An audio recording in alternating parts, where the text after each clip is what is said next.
हम मीनू झा गोर लगै छी समस्त मिथिलावासी के एकटा छठिक गीत लऽ कऽ उपस्थित छी। संगमे श्रीमती ललिता झा सेहो छथि। धन्यवाद। जय मिथिला, जय मैथिली। उगहो हो दीनानाथ अरज मोरे, सुनहु हो दीनानाथ। उगहो हो दीनानाथ अरज मोरे, सुनहु हो दीनानाथ। घाट उदास विनोदन कर के, घाट उदास विनोदन कर के, जियरा मोर डेराए अरज मोरे, सुनहु हो दीनानाथ।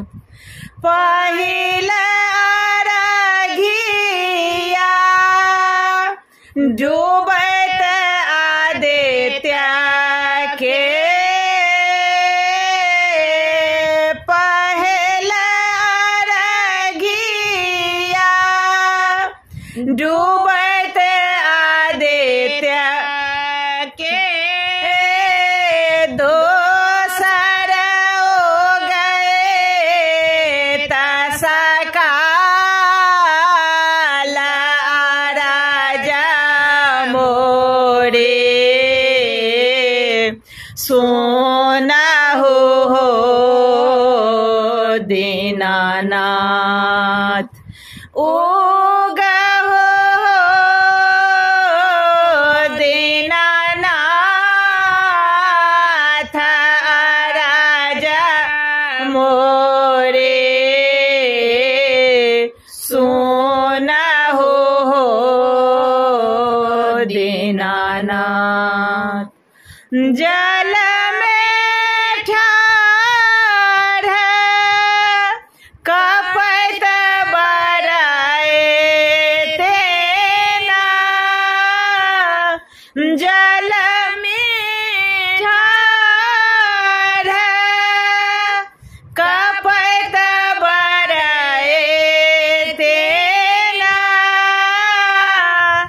आहाँके करैत पुकार